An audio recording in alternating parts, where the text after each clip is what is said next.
Ravikant sir, ಜಿ-ಸಿಂಗ್ industries ಮತ್ತು A K private limited ಕಂಪನಿಯ merger ಬಗ್ಗೆ ನಿಮ್ಮ ಅಭಿಪ್ರಾಯವೇನು? ಎಕೆ ಪ್ರೈವೇಟ್ ಲಿಮಿಟೆಡ್ ನಮ್ಮ ಹಳೆಯ ಸಹಭಾಗಿ ಸಂಸ್ಥೆ. ಆದ್ರೆ ಅಭಿನವ್, ನಿನಗೆ ಅವರ ಬಗ್ಗೆ ಹೇಗೆ ಗೊತ್ತು? ನಂತರ ಅಭಿನವ್ ಏನೋ ಹೇಳಿದನು. ಅದನ್ನು ಕೇಳಿ ರವಿಕಾಂತ್ ನಿಜಕ್ಕೂ ಆಶ್ಚರ್ಯದಿಂದ ಬೆಚ್ಚಿಬಿದ್ದರು. ಅವರು ಸಿಗರೆಟನ್ನು ವಾಪಸ್ಸಿಟ್ಟರು ಮತ್ತು ಅಭಿನವ್ನನ್ನು ತಮ್ಮ ಜೊತೆ ಕಾನ್ಫರೆನ್ಸ್ ರೂಮಿಗೆ ಕರೆದುಕೊಂಡು ಹೋದರು. ಹೇ ವೇಸ್ಟ್ ಬಾಡಿ, ಇನ್ನೂ ಹೋಗಿಲ್ವಾ ನೀನು? ಸರಿಯಾಗಿ ಮಾತಾಡೋದನ್ನ ಕಲಿ ಅನನ್ಯ. ನಾವು ಅಭಿನವ್ನಿಗೆ ಒಂದು ಅವಕಾಶ ಕೊಡ್ಬೇಕು. ಅವನ ಬಳಿ ಒಳ್ಳೆ ಐಡಿಯಾ ಇದೆ. ಇವನೇನ ಐಡಿಯಾ ಕೊಡಬಲ್ಲ? ಬೀದಿಯಲ್ಲಿ ಇರಬೇಕಾದವನು. ನೋಡು, ನನಗೆ ಈ ಕಂಪನಿಯಲ್ಲಿ ನಿನ್ನ ವಯಸ್ಸಿಗಿಂತ ಹೆಚ್ಚು ಎಕ್ಸ್ಪೀರಿಯನ್ಸ್ ಇದೆ. ಅಭಿನವನ ಮಾತು ಕೇಳೋಣ. ಅವನು ಸರಿಯಾದ ಹಾದಿಯಲ್ಲಿದ್ದಾನೆ. ಈ ಮಾತು ಹೇಳಿದ ತಕ್ಷಣ ಚಿರಾಗ್ ತನ್ನ ಕುರ್ಚಿಯಿಂದ ಎದ್ದು ನಿಂತನು. ಇದು ಕಾನ್ಫರೆನ್ಸ್ ರೂಮ್. ನಿನಗೆ ಕಂಪನಿಯ ವಿಷಯಗಳಲ್ಲಿ ಮಾತನಾಡುವ ಧೈರ್ಯ ಬಂತ? ಈ ಎಲ್ಲ ಮಾತುಕತೆಯ ಮಧ್ಯದಲ್ಲಿ ಅನನ್ಯ ಆಳವಾದ ಚಿಂತೆಯಲ್ಲಿದ್ದಳು. ಅವಳಿಗೆ ತನ್ನ ತಾತ ಹೇಳಿದ ಮಾತು ನೆನಪಾಯಿತು. ಮಗು ಅನನ್ಯ, ಅಭಿನವ್ ನಿನಗೆ ಒಳ್ಳೆಯ ಸಂಗಾತಿ. ಇದನ್ನು ಯಾವಾಗಲೂ ನೆನಪಿನಲ್ಲಿಟ್ಟಿಕೋ.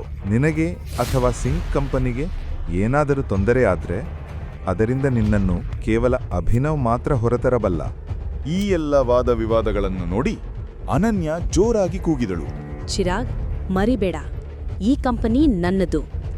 ಯಾವ ನಿರ್ಧಾರ ತೆಗೆದುಕೊಳ್ಳಬೇಕೆಂಬ ಹಕ್ಕು ನನಗಿದೆ.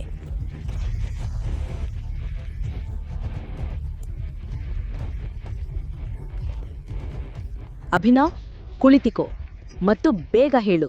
ಅನನ್ಯ ಕೂಗಿದ್ದನ್ನು ನೋಡಿ ಅಭಿನವ್ಗೆ ಬಹಳ ಸಂತೋಷವಾಯಿತು. ರವಿಕಾಂತ್ ಅವನನ್ನು ತನ್ನ ಪಕ್ಕದ ಕುರ್ಚಿಯಲ್ಲಿ ಕೂರಿಸಿದರು.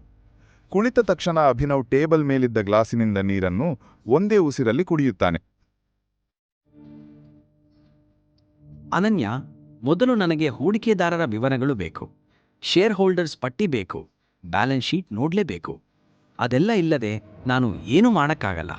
ಇದು ಅತಿಯಾಗ್ತಾ ಇದೆ. ನಾವು ನಮ್ಮ ಕಂಪನಿಯ ವಿವರಗಳನ್ನು ಯಾರ ಜೊತೆ ಹೀಗೆ ಹಂಚಿಕೊಳ್ಳಲ್ಲ. ಮೋತಿಕ್, ಲ್ಯಾಪ್ಟಾಪ್ ಕೊಡು. ನೀನು ಇನ್ನೂ ಈ ಕತ್ತೆ ಮಾತು ಕೇಳ್ತಾ ಇದೀಯಾ? ಲ್ಯಾಪ್ಟಾಪ್ ಕೊಡು. ಚಿರಾಗ್, ನಿನ್ನ ಭಾಷೆ ಮೇಲೆ ನಿಗಾ ಇರಲಿ. ಅಭಿನವ್ ನನ್ನ ಗಂಡ ಅನ್ನೋದನ್ನ ಮರ್ತು ಬಿಟ್ಟಿದ್ಯಾ?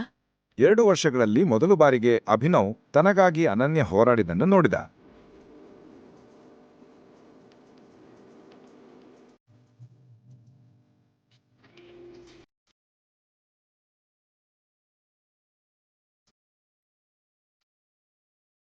ಅನನ್ಯ, ಈ ಸ್ಟೇಟ್ಮೆಂಟ್ಗಳಲ್ಲಿ ಬಹಳ ಡಿಫರೆನ್ಸ್ ಇದೆ. ಶೇರ್ ಹೋಲ್ಡರ್ಸ್ ಹೊರ ಹೋಗೋ ಪ್ಯಾಟರ್ನ್ ಇದೆ. ಬ್ಯಾಲೆನ್ಸ್ ಶೀಟ್ನಲ್ಲಿ ಹಲವಾರು ಶಂಕಾಸ್ಪದ ವಹಿವಾಟುಗಳು ಕಾಣಿಸುತ್ತಿವೆ.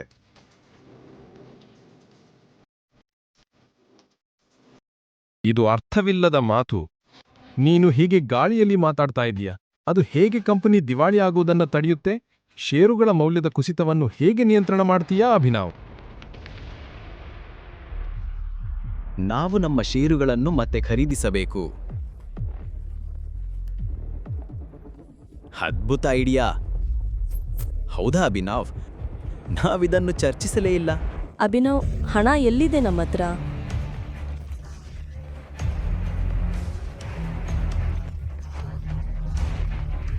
ಇದನ್ನು ತಿಳಿಯಲು ಹಿಂದೆ ಪಾಕೆಟ್ FM ಆಪ್ ಡೌನ್ಲೋಡ್ ಮಾಡಿ. ಲಿಂಕ್ ಡಿಸ್ಕ್ರಿಪ್ಷನ್ನಲ್ಲಿದೆ.